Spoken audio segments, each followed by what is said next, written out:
माझा बारामती। इकडे हिंगोली नगरपालिका निवडणुकीत महायुतीतले तिन्ही पक्ष स्वतंत्र लढत आहेत। त्यामुळे शिवसेना आमदार संतोष बांगर आणि भाजप आमदार तानाजी मुटकुळे यांची प्रतिष्ठा पणाला लागली आहे। संतोष बांगर यांनी त्यांची भाऊजाई रेखा बांगर यांना निवडणुकीच्या रिंगणात उतरवलंय, त्यामुळे राजकीय आरोपांना धार चढली आहे। दुसरीकडे समस्या सुटत नसल्याचं स्थानिकांचं म्हणणं आहे। पाहूया हिंगोली शहरातल्या कोणकोणत्या समस्या कायम आहेत, हिंगोली शहराचा विकास कशा पद्धतीने झालेला आहे हे बोलण्यासाठी आपल्या सोबत आहेत हे हिंगोली शहरातले काही सामाजिक कार्यकर्ते आणि सामान्य नागरिक। हिंगोली शहरामधला काय विकास झालेला आहे, काय विकास होणं अपेक्षित आहे हे आपण यांच्याशी बोलूया। दादा मला सांगा, काय शहराचा विकास झालेला आहे, काय होणं अपेक्षित आहे?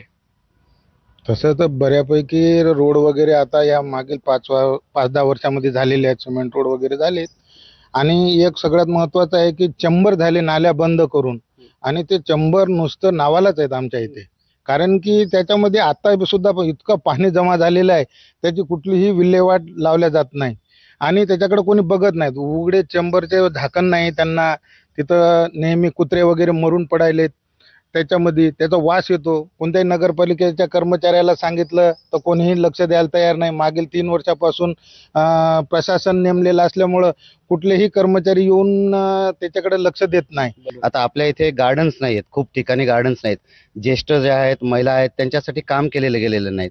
नगर परिषदचे कोणतेही उद्योग नाहीत सध्या, रोजगार निर्मिती फार महत्त्वाचा प्रश्न आहे। आणखीन त्यानंतर नाही का पाण्याचा प्रश्न फार गंभीर आहे इथे। पाणी 8 दिवसाला येतोय, कधी कधी पाणी कुठे 2 घंटे येतात, कधी 1 घंटा येतो, तर कधी येतच नाही आणि वर्षभर परिस्थिती फार गंभीर असते पाण्याची। हा जिव्हाळ्याचा प्रश्न आहे प्रत्येक सामान्य नागरिकाचा। त्याच्यामुळे नाही का पाणी हे नियमित आलं पाहिजे, स्वच्छ पाणी आलं पाहिजे, एक हा विषय आहे। त्याच्यानंतर क्रीडांगण झाले पाहिजे, लेकरांसाठी क्रीडांगण कुठेच नाही, पूर्ण शहरभर कुठेच क्रीडांगण नाहीत। क्रीडांगणाचा एक विषय महत्त्वाचा आहे। त्याच्यानंतर पावसाचं पडणारं पाणी जे आहे त्याचं खाली जमीन आपली बंजर होत चाललेली आहे, तर पावसाचं पडणारं पाणी वेगवेगळ्या ठिकाणी सार्वजनिक ठिकाणी पिट्स केले पाहिजे नगर परिषदनं, आणि ते पावसाचं पाणी पडणारं इथं जमिनीमध्ये साठवलं गेलं पाहिजे। आज बोरवेलला आपल्या 400, 500 फूट खाली जमिनीला पाणी लागत नाही। मग ही अवस्था चालली कोणीकडे?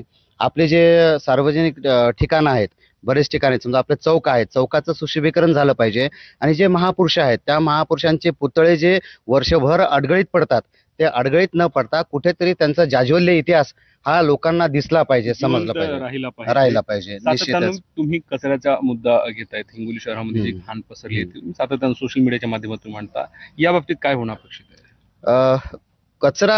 कचरा होणारच, हे नॅचरल आहे, कचरा होणार। फक्त त्या कचऱ्याची विल्हेवाट लावणं, त्याचं नियोजन लावलं आणि त्याचं योग्य विल्हेवाट लावणं हे काम नगर परिषदचं आहे। घंटा गाडी ही सातत्यानं तुमच्या घरापर्यंत, तुमच्या व्यापारी संकुलामध्ये आलीच पाहिजे रेग्युलरमध्ये, आणि ते कचरा उचलल्या जाऊन विविध ठिकाणी त्याचं डम्पिंग ग्राउंड शहरात आता काय झालं, प्रत्येक ठिकाणी डम्पिंग ग्राउंड झालंय, तर तो कचरा उचलला गेला पाहिजे आणि वेळेत उचलला गेला पाहिजे। आणि चौकामध्ये जिथे जिथे सार्वजनिक ठिकाणी कचरा पडतो तिथे सुद्धा कचरा कुंड्या ठेवल्या गेल्या पाहिजेत, त्या कचऱ्या कुंड्यातून सुद्धा कचरा उचलला गेला पाहिजे आणि त्या कचऱ्याची योग्य विल्हेवाट लावली पाहिजे। हिंगोली शहरामध्ये भाजी मंडीच्या याच्यामध्ये घाणीचे साम्राज्य खूप आहे। त्या भाजी मंडीला त्यांनी ती दुकान करून सगळे स्वच्छता, भाजी मंडी, फळं विक्री, आणि अजून एक मुद्दा असा आहे की आपल्या इथे बेवारस जी लाच असते त्याला, त्या बेवारस लाचला सिव्हिल मधून ट्रॅक्टरमध्ये घेऊन जातात, म्हणजे माणूस की म्हणजे नावालाच नाही, त्याला एखादी नगरपालिकाने अँब्युलन्स करायला पाहिजे की ती बेवारस लाच म्हणजे चांगल्या गेली पाहिजे, माणूस की सन्मानाने गेलं पाहिजे। त्याला ट्रॅक्टरमध्ये घेऊन कुठे बी गाळणे, काही त्याची हे करणे, नगरपालिकेचे काम ते त्यांनी ते करायला पाहिजे। अच्छा, नगरपालिकेची व्यवस्थित करायला पाहिजे।